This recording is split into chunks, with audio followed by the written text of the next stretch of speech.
연휴가 끝나고 시작된 첫 거래일은 4대 지수가 모두 상승으로 마감되었습니다. 축하합니다. 다우는 플러스 0.29, 나스닥 플러스 1.12, S&P 플러스 0.72, 러셀 2점 플러스 0.44로 마무리가 되었고요. 자, 오늘 시장의 반등을 테슬라가 이끌었습니다. 무려 6.69%. 여러분, 미주들이 뭐라 그랬습니까? 지난 목요일에 하락 매수의 기회라고 말씀을 드렸죠. 자, 플러스 6.69%, 419.77로 마감이 되었고요. 보시면 굉장히 좋은 모습으로 오늘 테슬라가 지금 상승세를 5교시 애프터마켓도 이어가고 있는데요. 무슨 일이 있었던 걸까요? 첫 번째 소식은 테슬라 소식부터 전해드리도록 하겠습니다. 드디어 테슬라 FSD 로보택시가 무인 로보택시 말하는 겁니다. 텍사스를 탈출하여 마이애미에 상륙했습니다. 이번에는 더더욱 운전석이 아무도 없습니다. 자, 여러분, 이 한 가지가 오늘 테슬라를 급등시켰습니다. 테슬라 로보택시가 텍사스를 벗어났습니다. 목적지는 마이애미. 자, 그리고 이번에는 앞좌석에 안전요원조차 없었습니다. 완전 무인. 지금부터 이 사건이 왜 오늘 테슬라의 주가 상승의 핵심 요인이었는지 한번 샅샅이 짚어드리도록 하겠습니다. 지난 7월 3일이죠. 테슬라 로보택시가 마이애미에서 서비스를 시작했습니다. 텍사스와 캘리포니아를 제외하고 무인 로보택시가 진출한 최초의 도시인데요. 이로써 플로리다는 테슬라 무인 네트워크가 깔린 세 번째 주가 되었습니다. 핵심 포인트 다시 강조합니다. 이번 마이애미 서비스는 첫날부터 완전 무인입니다. 어스틴 초기 출시 때는 사람이 타고 있었잖아요. 실제로 서비스 시작 몇 시간 만에 무인 모델 Y를 타는 영상들이 트위터에 올라오기 시작했습니다. 자, 이용하려면 전용 로보택시 앱이 필요하고요.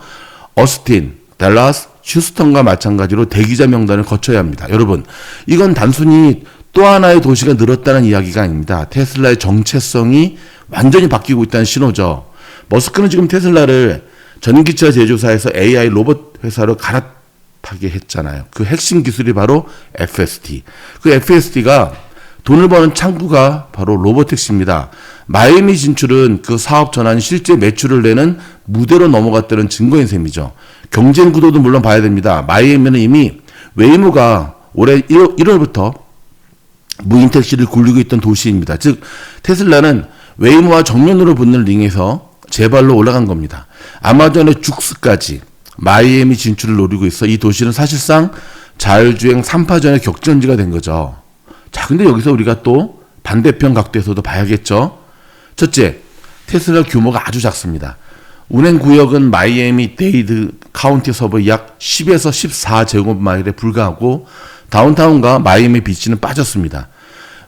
웨이모가 이미 테슬라보다 4배 넓은 구역을 커버한다는 지적이 나오고 있습니다. 둘째는 지도만 그리고 차는 없다는 비판입니다.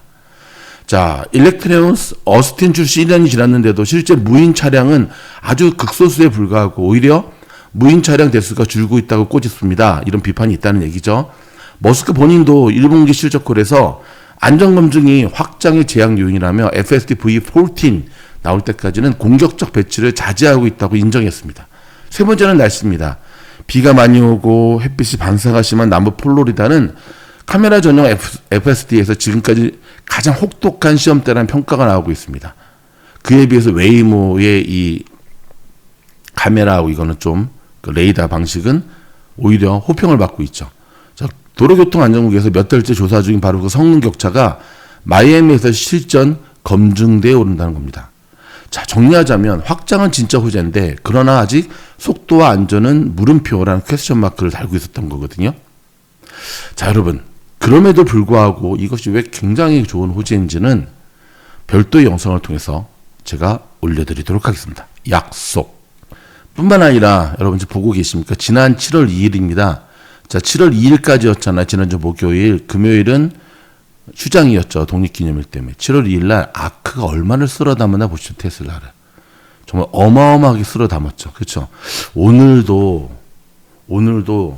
테슬라를 계속 쓸어 담고 있는 것을 보게 되는데 아크뿐만 아니라 제가 오늘 계속 테슬라 움직임을 지켜봤거든요.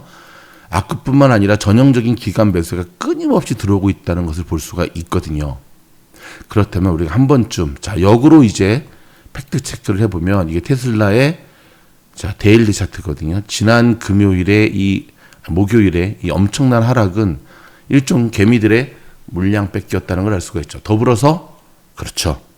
여러분 롱스퀴즈라고 들어보셨습니까? 숏스퀴즈는 많이 들었는데 롱스퀴즈는 처음 들어보시죠?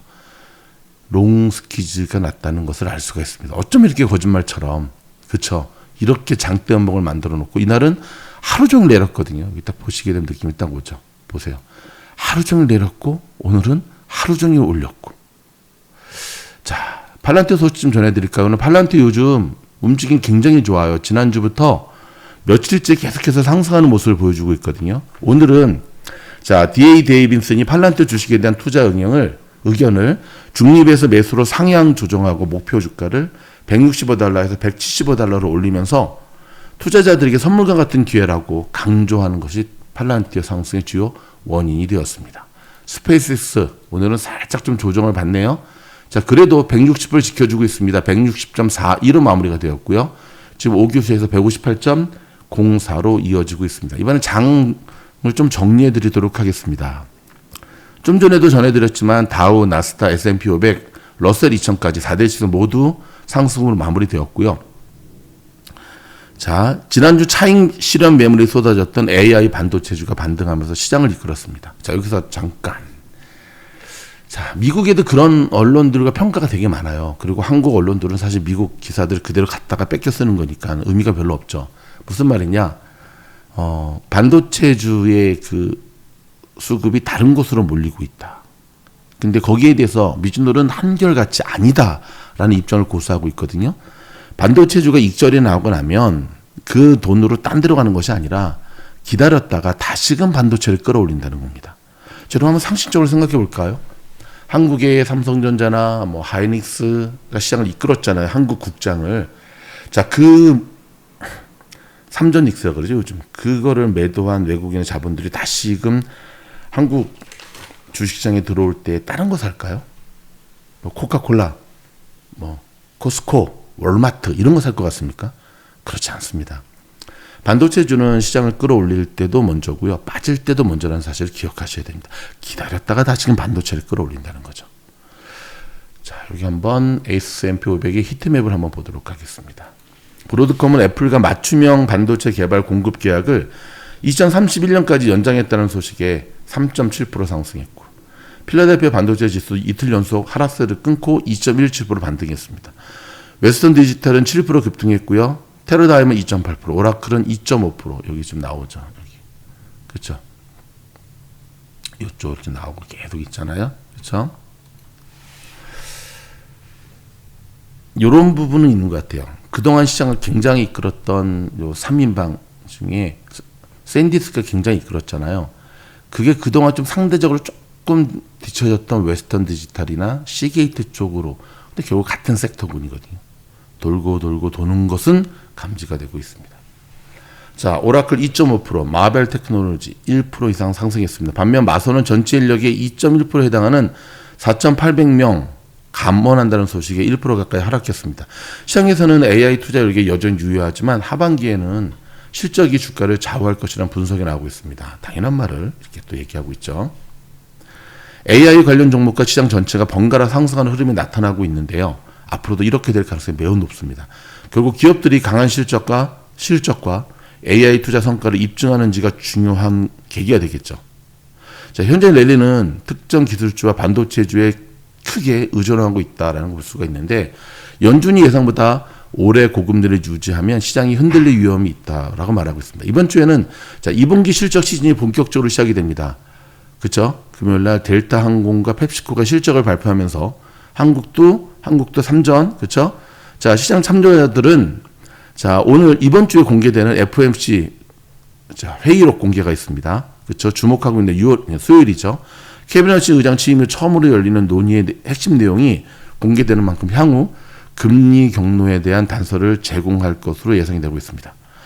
한편 지난주 예상보다 부진한 미국의 고용 지표가 발표된 후에 시카고 상품거래소 패드워치에 따르면 연준이 이달 기준금리를 0.25% 인상할 가능성은 25%로 낮아졌다고 합니다. 고용이 탄탄했기 때문에 팍 금리 인상을 검토했는데 지금 쉽지가 않은 거죠. 뭔가 조금 수상한 냄새가 나는데 일단은 여기까지 로컬 소식이 아니라 종목 개별 소식들 좀 전해드리도록 하겠습니다. 자, 마이크론이 GM에 이어 포드와 장기 공급 계약을 맺었다는 소식입니다. 자동차도 이제는 메모리 쟁탈전에 나선 모습입니다. 자, 미국의 서비스업 경기 확장세가 둔화되는 모습입니다. 물가 압력은 줄고 있고요. 고용은 반등하고 있다는 소식인데 좀 들여다볼까요? 미국의 서비스업 경기가 6월 들어 확장세를 유지했으나 속도는 다소 완만해진 것으로 나타났습니다. 미국과 이란이 종전 협상에 들어가면서 물가 부담은 줄고 고용은 확장 국면으로 반등했습니다. 자, 오늘 발표된 ISM 6월 서비스업 PMI는요 54를 기록했거든요. 54.0. 자, 50을 기준으로, 그렇죠. 수축과 팽창이잖아요. 이는 5월에 54.5보다 0.5포인트 하락한 수준인데요. ISM은 6월까지 전체 경기는 73개월 연속, 서비스 업황은 24개월 연속 확장세를 유지했다고 설명을 했습니다. PMI가 50을 밑두면 경제활동이 위축되는 거고, 웃돌면 확장을 뜻합니다. 세부 지표를 보면 고용지수는 51.2로 5월에 47.9보다 3.3포인트 높아져 4개월 만에 확장 국면으로 전환이 됐고요. 반면 가격지수는 5월에 71.3에서 67.7로 하락했습니다. 휘발유나 경유 가격이 안정화되면서 올 2월 이후 처음으로 70선 아래로 내려간 것을 알 수가 있습니다. 기업활동지수는 55.4로 5월에 57.7보다 2.3포인트 하락했고요. 신규 주문지수는 55.1로 5월에 57.3에서 2.2포인트 떨어졌습니다. 재고지수는 5월에 62.5에서 51.2로 급감한 것을 알 수가 있습니다. 자, 연준 이사 가운데서 연준, 자, 워시 새로운 의장을 전폭적으로 지지하고 나섰습니다. 자, 연준이 그동안 코로나 이후에 시행되었던 포워드 가이던스, 한국말로는 선제적 정책 예고죠.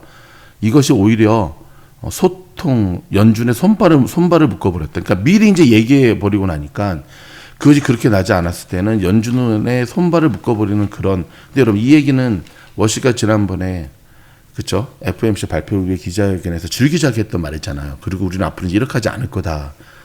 응? 워시가 그런 얘기를 했죠. 자, 원로 의사, 네, 굉장히 신속하게 싹싹 갈아타네요. 네. 자, 미국과 이란의 전쟁을 일단 휴전 상태로 만든 트럼프가 이번에는, 자, 사람들이 생각하는 것보다 우크라이나전 전쟁의 종식도 가까웠다. 사람들이 생각하는 것보다 훨씬 더 가까이 와 있다라고 하는 시장이 기다리던 소식을 솔솔 또 쏟아내고 있습니다. 사모대출 시장에서 개미들은 자금을 뺀 반면에 대형 기관들은 오히려 사모대출 투자 펀드를 확대한 것으로 나타났습니다. 누가 오를까요? 좀 더 지켜보도록 하겠습니다. 월스트리트저널이 대한민국의 증시를 오징어 게임이 될 수도 있다. 와우, 리스크가 크다는 얘기죠. 그렇게 이야기하고 나섰습니다. 자, 스페이스X 상장 한 달 만에 예상대로 나스닥 100 편입에 대한 호재입니다. 최대 41조 원 유입을 전망하고 있는데요. 좀 들여다보겠습니다. 스페이스X가, 자, 미국 증시 개장 전 나스닥 100 지수에 공식 편입됩니다. 이미 여러분 들으셨잖아요. 그렇죠? 이에 따라 지수를 총괄하는 글로벌 펀드에서 대규모 자금이 유입될 수 있다는 전망이 나오고 있습니다. 그런데 여러분, 이 스페이스X를 보면 꼭 이 호재빨이 바로바로 먹히지 않는 약간 또 이 럭비공 같은 청개구리 같은 모습들을 계속해서 보여주고 있네요. 그렇죠? 자, 오늘 엔비디아 어떻게 움직였나요? 엔비디아 플러스 0.37. 조금 아쉬웠죠.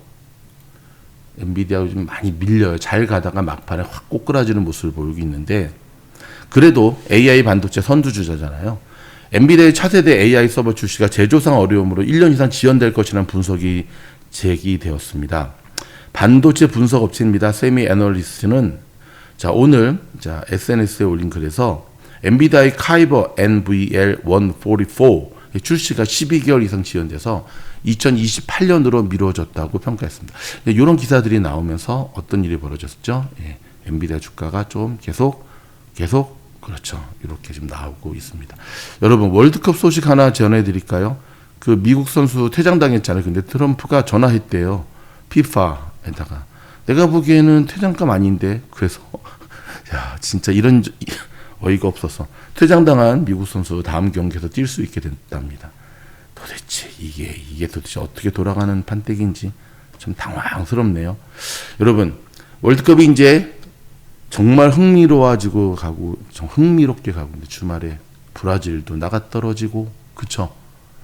와, 정말 이번에 혼란을 중심으로 한 제가 이제 생태 개방에도 그 기사를 좀 올렸는데, 혼란 아시죠? 노르웨이의 그 괴물 같은 그 친구, 골만 넣어요.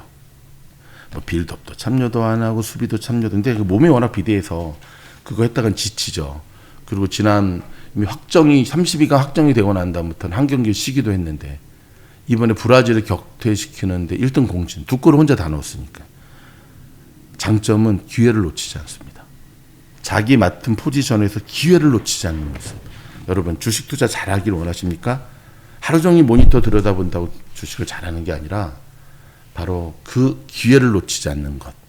지금 미주널 공부방 12기를 모집하고 있거든요. 영상 하단에 보이면 이메일 주소 보이시죠? 미주널 채널. 그쪽으로 문의하시면 되는데, VIP 멤버십을 가입하셔야지만, 왜냐면 공부방이니까 지원 조건이 전해지고 자격이 주어지고요. 궁금하잖아요. 공부방이 도대체 어떻게 진행이 되나. 그거는 최종 인터뷰 때 다 설명을 드려요. 그러니까 그것까지 듣고 본인이 나중에 참석하지 않았을지를 결정하시면 되니까 벌써부터 묻지 마시고, 묻지 마시고 잘 진행이 되고 있습니다. 아셨죠?